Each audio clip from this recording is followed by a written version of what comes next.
नमस्कार मेरे साथियों, आप सभी का हार्दिक अभिनंदन करते हैं इस वीडियो में। और दोस्तों, यह वीडियो मोटिवेशनल वीडियो के रूप में आप सभी के सामने प्रेजेंट किया जाएगा। तो दोस्तों, इस वीडियो में हम ऐसे 5 स्किल सीखने वाले हैं जो श्री कृष्ण जी के व्यक्तित्व से जुड़ी हुई है, और उम्मीद करते हैं कि आपको यह वीडियो बेहद ही पसंद आएंगे, क्योंकि इस वीडियो में आपको जो 5 स्किल्स सिखाए जाएंगे वो कहीं न कहीं इसमें से 2 स्किल्स मुझे जहाँ तक लगता है कि आपको भी बहुत ज़्यादा पसंद आएगा।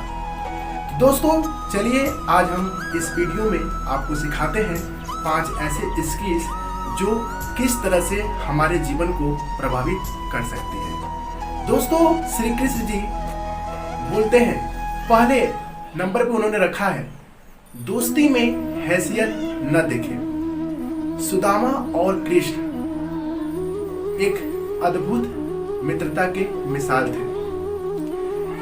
सुदामा एक गरीब परिवार से थे और श्री कृष्ण जी एक राजा थे। कैसे एक राजा और एक गरीब की मिलन हुआ। शिक्षा के दौरान आश्रम में लोगों की मित्रता की एक शुरुआत हुई। समय बीतते गया। कुछ सालों बाद सुदामा जी की जीवन में एक विकट परिस्थिति आई, जिससे उनके लाइफ में, उनके जीवन में आर्थिक तंगी की शुरुआत हुई और सुदामा जी बेहद ही कठिनाई की राह पर उनकी जीवन चल रही थी। सुदामा जी को इस समस्याओं में देखते हुए जब श्री कृष्ण जी को यह पता चला कि सुदामा जी अपने परिवार को पालने पोषने के लिए वो राह भटक रहे हैं और भिक्षा मांग रहे थे, श्री कृष्ण जी ने कहा, मुझे इसमें जरा सा भी शर्मिंदगी नहीं, लज्जा नहीं कि मेरे सुदामा जी, मेरे जो बाल सखा हैं, वो अपने परिवार की अच्छाई और अपनी कर्म को जीवंत रखने के लिए वो हर तरह से समस्याओं का सामना कर। ऐसे ही देखते देखते श्री कृष्ण जी ने सुदामा जी को अपने महल आने के लिए निमंत्रण दिया। सुदामा जी जब श्री कृष्ण जी के महल आए तो उनके आदर सत्कार के लिए स्वयं श्री कृष्ण जी उनके चरणों को धोया और वो सदैव से आत्मग्लानि होकर के सुदामा जी की मित्रता को अपने सरों आंखें रखा। और वो कहते हैं कि मित्रता में हैसियत कभी भी नहीं देखनी चाहिए। वैसे श्री कृष्ण जी सदैव ये कहते हैं कि हमें जीवन के अंदर किसी भी ऐसे संबंध में हैसियत नहीं देखनी चाहिए। तो दोस्तों, यह था नंबर 1 पे सबसे खूबसूरत सीख, दोस्ती में, मित्रता में हैसियत न देखें। कृष्ण जी की दूसरा सबसे बड़ा संदेश था प्रेम आध्यात्मिक। जी, राधा रानी और श्री कृष्ण इन दोनों जी की प्रेम लीला पूरे विश्व में विख्यात थी और मिसाल। श्री कृष्ण जी राधा रानी जी से प्रेम करते थे और उनके प्रेम में काफी राधे कृष्णा के नाम से प्रचलित यह जोड़ी पूरे विश्व में पूजे जाते हैं।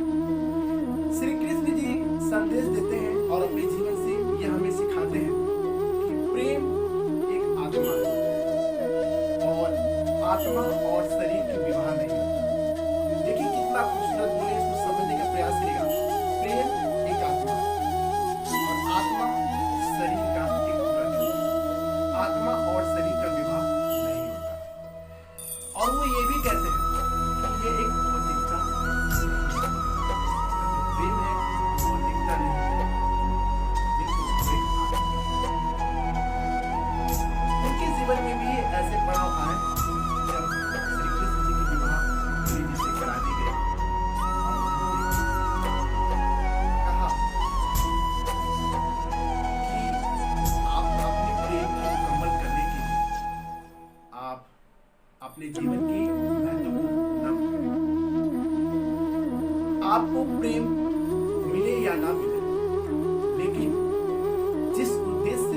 का जन्म हुआ है इस पृथ्वी पर, इस भूमि पर, जिसके लिए आपका जन्म हुआ है, आप उस कर्म में निष्ठ रहें और अपने जीवन में अपनी कर्म के प्रति निर्वहन करें और खुद को होने का इस पृथ्वी पर भूल जाएं।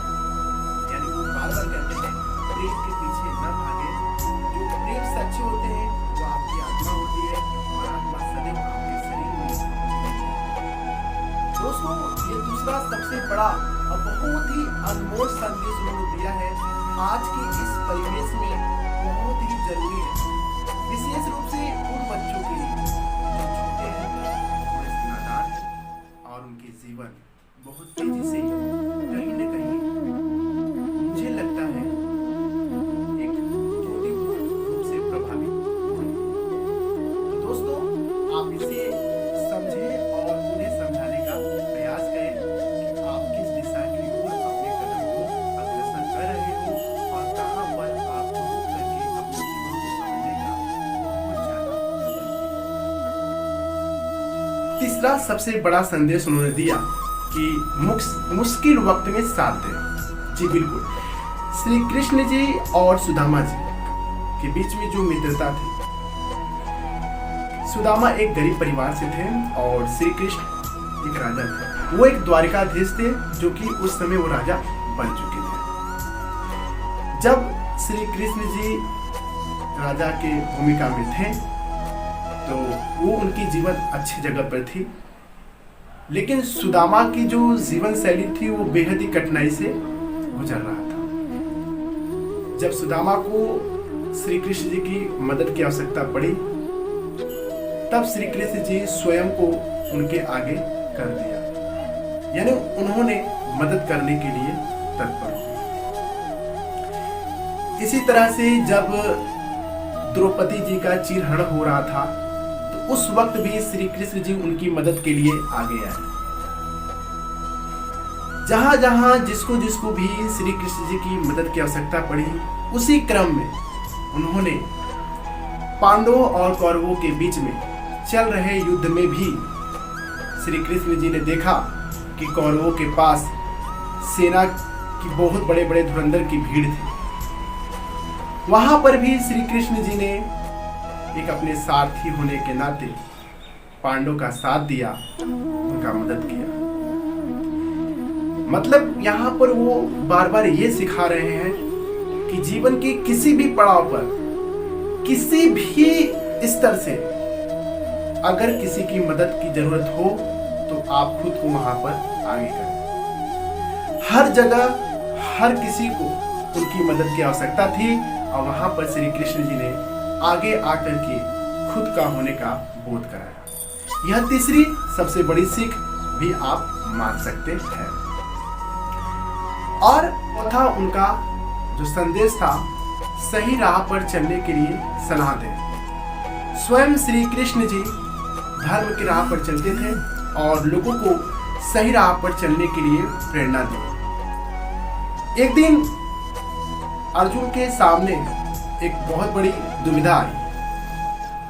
उन्होंने देखा कि कौरवों के सेना और धुरंधर जो उनके परिवार से ही थे,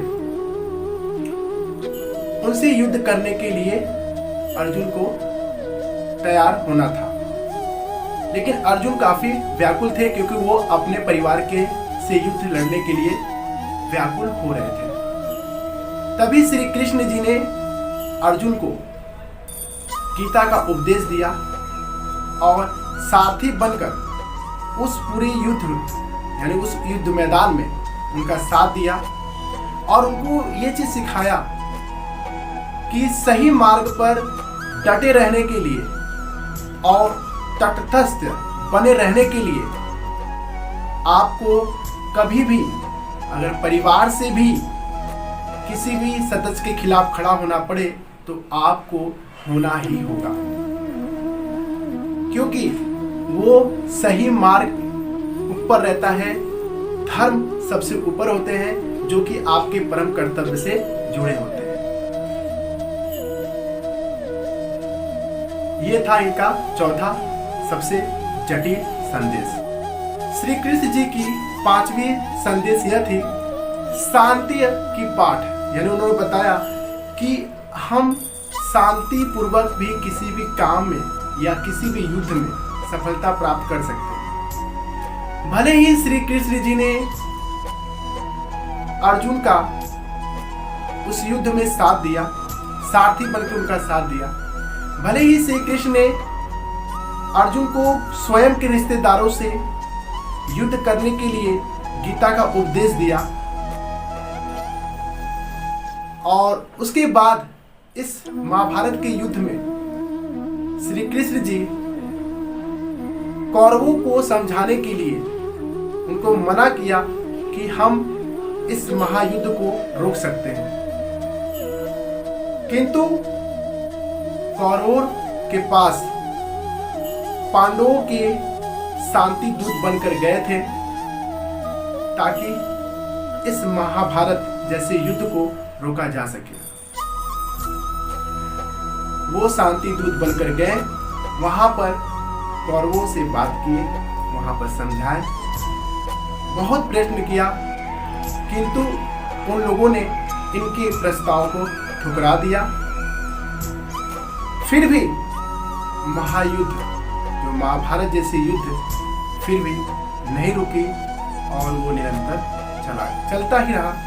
तो श्री कृष्ण जी यहाँ पर यह संदेश देते हैं कि यदि हम और आप यह खुद में निर्णय कर लें कि हम किसी भी ऐसे विकट परिस्थिति या युद्ध जैसे माहौल को भी अगर एक सक्रिय और एक साधारण रूप से जीतने में अपनी कामयाबी प्राप्त कर सकते हैं, तो इसके लिए हमें शांति का रास्ता अपनाते हुए इसे जीता जा सकता है। तो दोस्तों, यह 5वीं ये एक सबसे बड़ी संदेश श्री कृष्ण जी के पर्सनालिटी से सीखने को मिलती है। तो दोस्तों, आप बताइए कि हमने ऐसे 5 स्किल क्या क्या सीखा।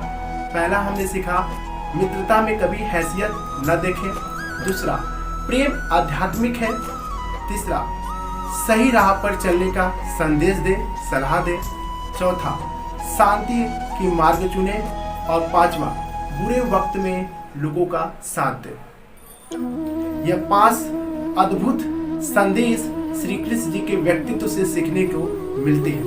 तो अब दोस्तों, आप हमें ये बताइए कि इन 5 संदेशों में से क्रम अनुसार, एक सीक्वेंस वाइज, आप किस संदेश को ऊपर रखेंगे, किस संदेश को नीचे रखेंगे। आप इसे अपने बौद्धिक कुशलता के आधार पर आप इसकी क्रमबद्ध शैली को तय करें। देखना चाहते हैं कि किस बच्चे के अंदर किस प्रकार की वो बौद्धिक कुशलता है और वो इसको सीक्वेंस वाइज रखने में कामयाब हो सकता है। कमेंट बॉक्स में आप अपनी इस क्रमबद्ध शैली को शेयर करें और हम खुद देखेंगे कौन किसके पास किस प्रकार की पर्सनालिटी की इस थॉट्स को लेकर चल सकता है। दोस्तों, यदि आपको ये वीडियो पसंद आया हो तो प्लीज़ आप इसे शेयर कर सकते हैं, लाइक कर सकते हैं।